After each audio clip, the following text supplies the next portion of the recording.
Allez. Allez, tout seul. Allez, 6.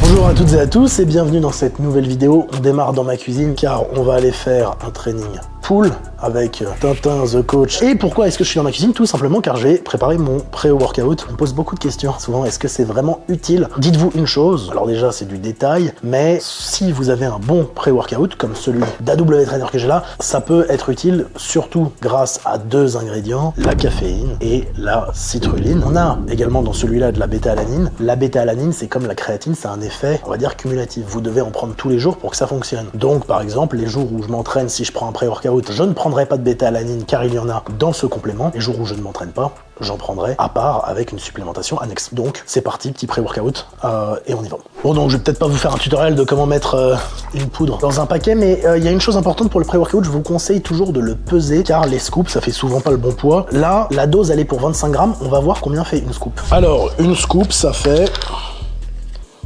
Donc vous voyez, pour une scoop, on a 7 grammes et ça peut potentiellement être là le problème. Alors vous allez sûrement me dire, mais pourquoi est-ce que ça peut être un problème? Bah tout simplement car vous mettez une scoop, vous pensez que vous mettez l'entièreté de votre pré-workout, et en réalité vous ne mettez que 7 grammes. Donc là, je vais mettre 3 scoops et en plus je vais m'ajouter une gélule de caféine car je trouve que c'est ce qui a le plus de bénéfices. Et on est parti pour une séance pool. Et donc, c'est parti. En goût, celui-là est très bon, je crois que c'est... bon, je l'ai mis avant, je crois que c'est Lollipop, c'est pas mal, donc essayez et vous me direz en commentaire ce que vous en pensez. Bon, le training pool uniquement avec Tintin, je mettrai son Instagram dans la bio. On va vous expliquer ce qu'on va faire. On va commencer par du tirage vertical en unilatéral, du moins, bon, semi-vertical, avec la machine Max Pump qu'on a ici. Particularité de ce tirage, c'est tout simplement que vous allez pouvoir avoir votre grand dorsal dans une position relativement étiré. Il est vrai, et c'est ce que je recommande souvent, c'est potentiellement de commencer par quelque chose en position totalement raccourcie, car vous fatiguez plus rapidement en position raccourcie. Mais là, on aime bien cette machine, on a des facilités à progresser dessus, donc on commence par ça. Et du coup, la particularité de la machine, là vous pouvez voir, on peut orienter la poignée de la manière dont on veut. Et là, le but ici, pour garder le coude proche du corps, c'est qu'on se mette soit en prise neutre, soit en semi-supination. Antoine se met en prise neutre, moi je me mets en prise semi-supination. Et là, par rapport au pad, vous pouvez également le régler au niveau de la profondeur. Là, l'unique but, c'est d'être suffisamment stable, sûrement au niveau des côtes au milieu et en haut, et éviter d'avoir trop de tension au niveau du bas. Et là, le but, c'est juste, encore une fois, de limiter l'engagement du biceps. Et là, le mouvement est bien effectué. Ça aurait été bien s'ils avaient mis sûrement une poignée pour se tirer par là, mais il y en a. Donc là, dans la mesure où c'est le premier exercice, on fait 3 séries d'échauffement à peu près, et ensuite on passera sur 2 séries effectives ici, et ça sera le seul exercice qu'on aura dans cette séance pour avoir le grand dorsal dans une position relativement étirée.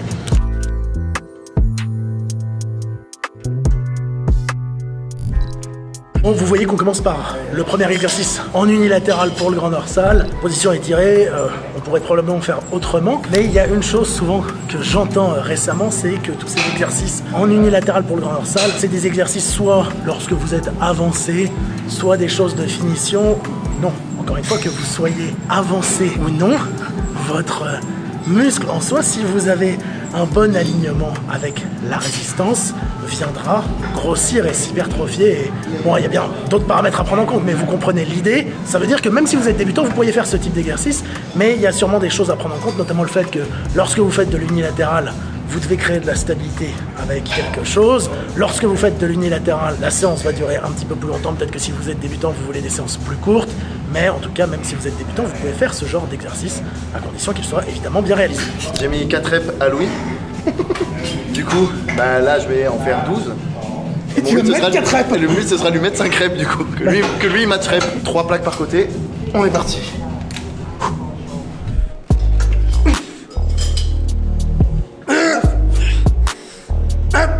Allez. Voilà. 10.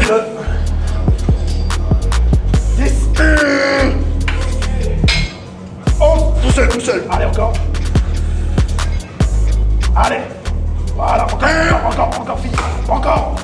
Ok, ralentir, tout seul. Okay.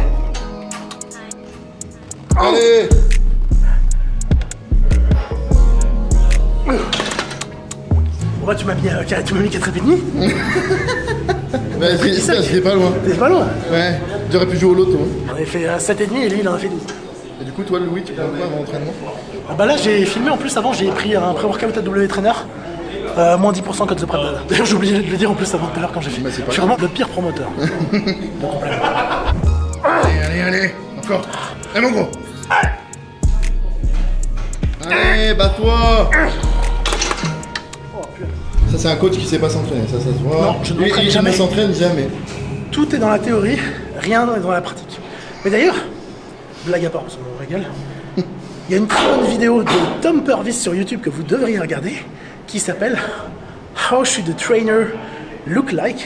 Et il explique notamment que, alors lui il a fait du bodybuilding, il était champion à l'époque, hein, il y a 30 ans, et il explique qu'à ce moment-là, quand il avait son meilleur physique, c'est là où il ne se posait sûrement aucune question qui se pose aujourd'hui, et c'est là où il avait sûrement le moins de connaissances. Et il explique juste, évidemment, que ce n'est pas car vous avez le meilleur physique de la planète que vous avez les meilleures connaissances, et qu'il a réussi à acquérir tout ça bien après, et il montre notamment les entraîneurs d'autres personnes dans d'autres sports, où on ne se pose pas spécialement la question du physique qu'ils ont, mais ça c'est une discussion à avoir, sûrement pour un podcast. J'ai regardé la vidéo hier, en plus elle était vraiment bien. Donc, t'es en train de dire que dans ce milieu-là, la crédibilité vient un peu trop du physique que l'on a. En fait, si vous jugez quelqu'un par rapport au physique, c'est un petit peu bête, dans la mesure où vous ne connaissez peut-être pas spécialement l'objectif de la personne. Bon, du coup, moi, je vais pas faire la même erreur que Louis. Je vais prendre une prise standardisée qui me permet d'effectuer mes répétitions en toute sécurité et sur lesquelles, bien sûr, je peux performer. Donc, Louis, je te montre un petit peu comment on fait. Déjà, essaye de mettre tes seins tout seul, Antoine, c'est souvent il est mal. C'est vrai que d'habitude, c'est lui qui... D'habitude, c'est lui qui m'aide. Et là, je vais aider Antoine sur le mouvement de translation au début, pour que ça ne crée pas un stress supplémentaire. Allez, 1, 2... Allez. Ok, je suis bon. Allez. 1, voilà. 2, voilà. 5, allez. Allez, tout seul. Allez. Voilà. Oh la vache, c'était plus lourd que ce que je pensais, hein. Bon, deuxième série. Vu que la première n'était pas spécialement productive, du moins pas ce qu'on aurait aimé, on en fera une troisième. De toute façon, c'est le seul exercice direct au judo qu'on a polyarticulaire de la séance. Ciblé au judo, ce qui est bien d'ailleurs, je l'avais dit avant sur un départ, c'est juste que vous allez avoir un maximum de tension là lorsque vous allez être en position étirée, et plus vous allez raccourcir, plus la tension va commencer à drop. Donc cette fois-ci, on va prendre une bonne prise.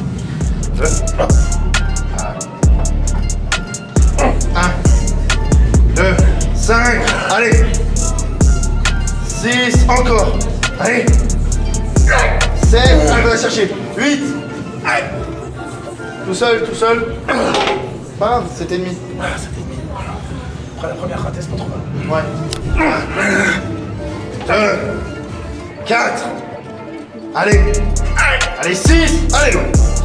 Allez. Allez. Partial. Oh, ok. Là, ça peut être une bonne idée en drop set mécanique de changer et de passer des barres à juste des rétractions au niveau des scapulas. Bon, c'est pas quelque chose qu'on fait parce qu'on a assez de stimulus avec nos autres séances de la semaine, mais si vous avez peu de temps, pourquoi pas. 1, 2, 3, 3, non. Encore une. Allez, allez. Je sais pas. Bon, du coup, troisième exercice ici, on fait du tirage horizontal en prise neutre pour le grand dorsal. Vous voyez, le premier exercice, on a fait grand dorsal, deuxième haut du dos, et troisième, on passe sur le grand dorsal. Ça nous a laissé un petit peu de temps de récupérer sur le grand dorsal, et également, il n'y a pas de règle exacte. Et ce que vous devez développer, je pense, pour faire des séances qui vont être productives pour vous, c'est une manière de réfléchir autour de l'exercice suivant vos objectifs, ce dont vous avez à disposition, les personnes avec qui vous vous entraînez. Je m'entraîne avec Antoine là, si je m'entraînais tout seul, peut-être que je ne ferais pas exactement le même séquencement, mais surtout, là on a trouvé quelque chose qu'on arrive à garder depuis quelques semaines avec Antoine, donc vous le voyez là on n'a pas spécialement traqué nos charges, mais à chaque séance où on est ensemble, on s'entraîne à l'échec. À partir de là, on fait la même chose à chaque séance et on s'entraîne proche de l'échec, donc à partir du moment où une progression, c'est ce qui compte réellement. Donc oui, je vous conseille évidemment à tous, surtout si vous entraînez tout seul, de traquer vos charges. Et là, dans la mesure où ça reste exceptionnel, car c'est qu'on fait pas ça pendant un laps de temps très long, on peut se permettre de ne pas le faire. On va juste faire une série d'échauffements, je pense. On aurait préféré sûrement avoir des poignets séparés sur une barre type prime, mais là on n'y a pas accès.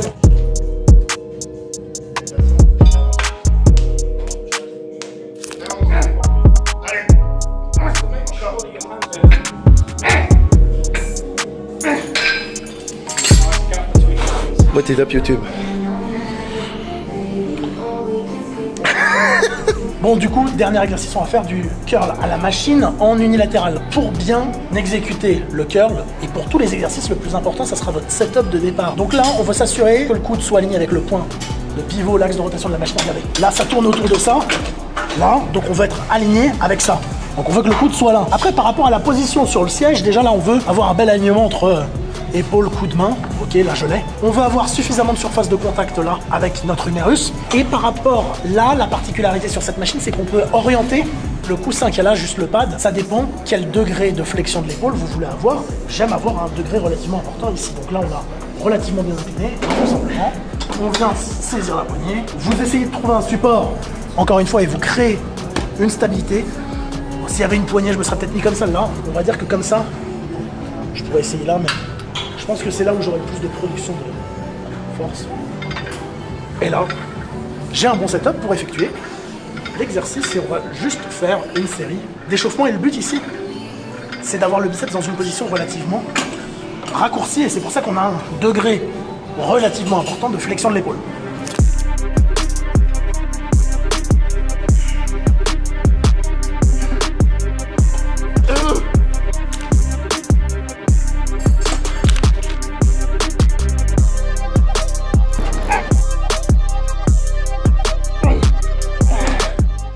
Problème là que je remarque juste avec la machine, c'est que j'aimerais bien aller en flexion complète, mais je peux pas parce qu'en fait à ce moment-là, et vous devez peut-être le voir sur la vidéo, là ça bloque vachement, mais c'est non pas parce que je suis faible, mais c'est parce qu'en fait là ça commence à vachement, je sais pas si tu l'as senti Antoine, ça rate vachement et en fait là si vous écoutez, non il y a pas le bon micro, on entend qu'il y a un gros frottement, donc c'est peut-être le seul problème de cette machine.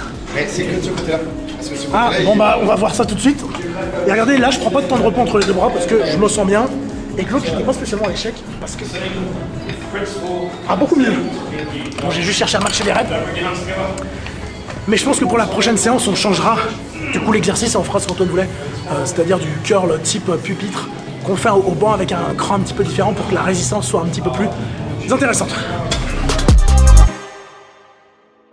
Bon, du coup, petit récap de cette séance pull assez particulière, et là, c'est plus la partie où j'aimerais vous donner 2-3 tips pour vos séances pull, et pour la construction de celle-ci, vous voyez mon magnifique nouveau néon, et post-workout, directement dans la groupe de Florian, je vais mettre le lien en description si vous voulez apprendre. Ce qui est bien, c'est que c'est une groupe d'1 litre, c'est pas sponsorisé. Donc vous avez vu, on a fait en fait pas énormément de mouvements par rapport au temps qu'on avait. Grand dorsal, haut du dos, grand dorsal, et ensuite on a fait biceps, et il y a également, à la fin on a fait 2 séries de curl inclinés. Enfin Antoine a fait ça, moi j'ai pu en faire qu'une car ensuite j'ai dû partir. Il y a plusieurs choses à retenir. C'est tout d'abord au niveau de la construction de vos séances pull.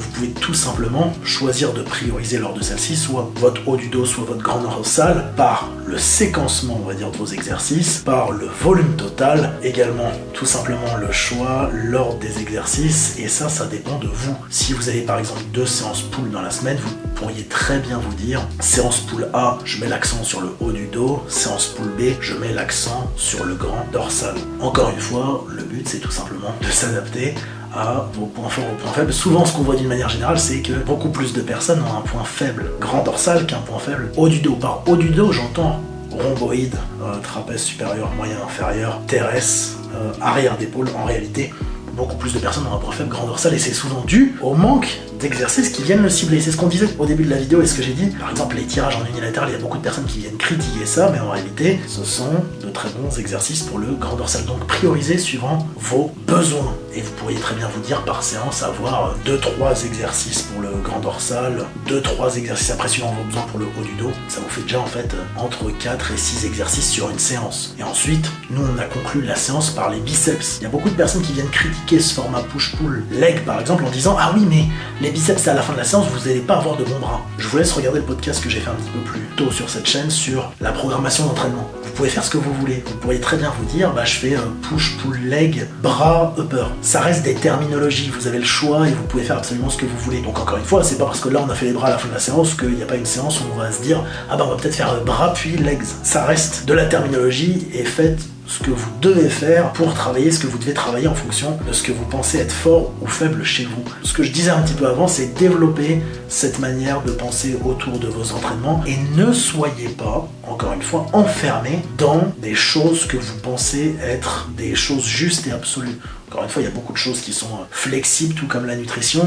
N'oubliez pas, et je vais conclure la vidéo là-dessus, il y a les principes et il y a les méthodes. Le grand principe là pour votre entraînement, ça sera progresser, ça sera la surcharge progressive, ça sera s'améliorer d'une manière globale. Les méthodes, c'est high volume, low volume, grosse proximité à l'échec, peut-être moins grosse sur certains exercices. Les gammes de répétition, ça reste des méthodes. Grand principe, c'est être capable de progresser, d'effectuer une surcharge progressive. La surcharge progressive, vous n'êtes pas obligé de l'effectuer uniquement avec la charge en soi. Donc voilà, si cette vidéo vous a plu, s'il vous plaît, partagez-la, ça m'aide énormément. Mettez un commentaire, vos suggestions pour les prochaines vidéos et on parle très vite.